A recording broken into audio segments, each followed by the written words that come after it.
this video, I explore the meaning of two key words, used in the original language of the Bible, to express the notion of flesh. This is how these two words are pronounced. SÁRX. Basar. At the end of this video, I will reveal the symbolic meaning of this picture that you can see on the right-hand side of this slide. The word flesh has taken on specific connotations in our culture that are very different from the ancient time when the biblical texts were written. For us, in fact, beyond its immediate physiological meaning, flesh in our culture denotes sexuality, often in its most instinctive, carnal form, or it is opposed to the soul and to spirituality, referring instead to bodily materiality. We will now try to illustrate the biblical meaning of this term, which in Greek is sarx, which appears approximately 147 times in the New Testament.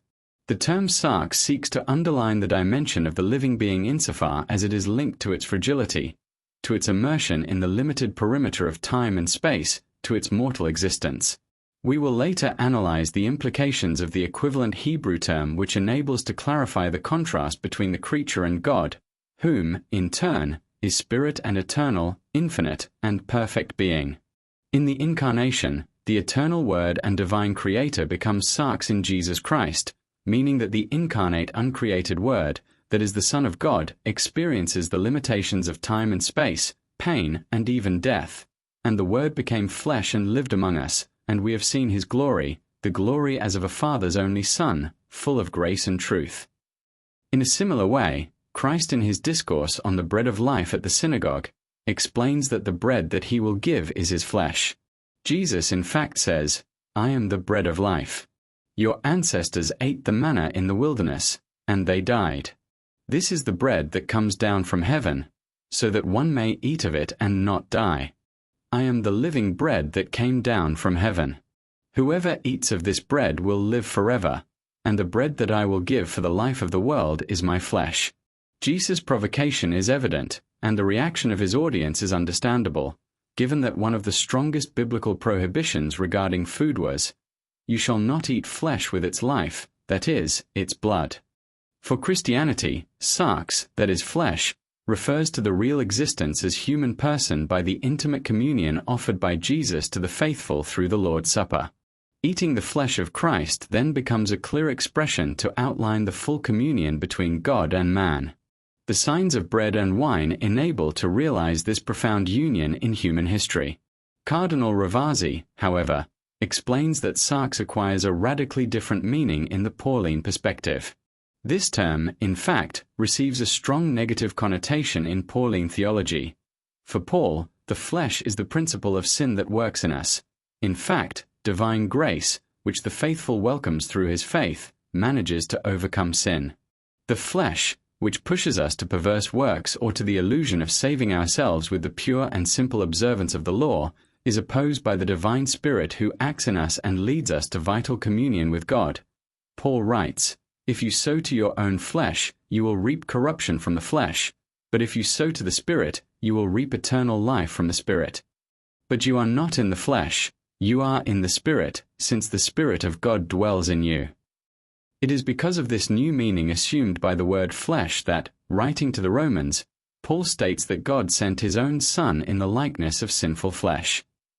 The use of the term likeness does not mean that the Son of God only simply appears as a man, because, the Apostle states, Christ descended from David according to the flesh, thus becoming a true man made of flesh.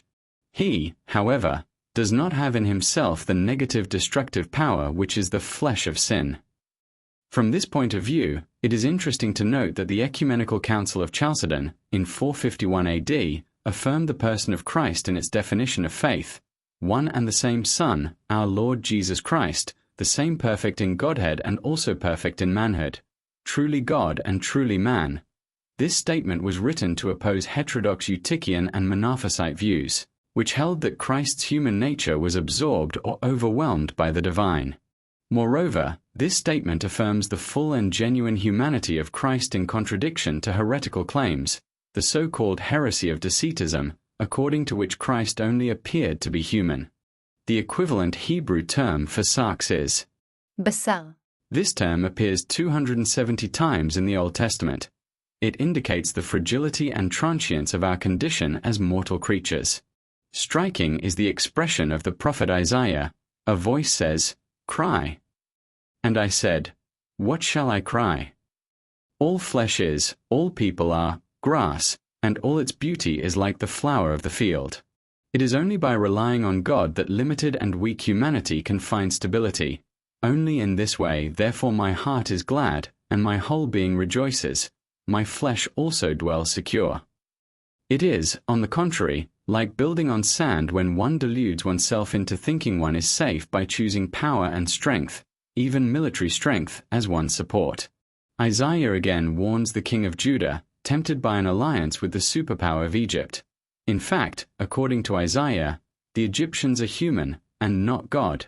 Their horses are flesh, and not spirit. The reality that unites all is, therefore, this limited creaturely condition, and for this reason the man, before the woman, exclaims, "This at last is bone of my bones and flesh of my flesh," that is, identical to himself. Now that you learnt about the meaning of the biblical notion of flesh, I want to explain you why I chose this picture in my presentation. I believe that this picture symbolizes human nature in its fragility, mortality, weakness. Humans in fact are flesh, as you can read in Genesis 6 verse 3 and Isaiah 40 verse 6. Our flesh is earthy, heavy, perishable, capturing the biblical sense of flesh as finite and transient. Moreover, clay or earthen vessels in Scripture, that you can also see in the picture, often symbolize our created human nature formed from dust. Read for example Genesis 2 verse 7 and 2 Corinthians 4 verse 7. These passages hint at the idea that we are fragile containers of life, easily broken. The warm earth-toned background emphasizes the earthly origin of humanity and the fact that we come from dust and are temporal. Finally, the barren tree that you also see in the picture symbolizes the frailty and transience of this earthly life. There is another beautiful representation of a tree in a painting by Hans Holbein the Younger entitled An Allegory of the Old and New Testaments. As you can see, the left-hand side of this tree is without leaves, whereas the right-hand side of this tree contains leaves. I have discussed the theological meaning of this painting in another video. See link in the description. I would like to add, following what I presented you in this video on the biblical notion of flesh, that this painting also helps to understand better Romans 8 verses 3 to 4.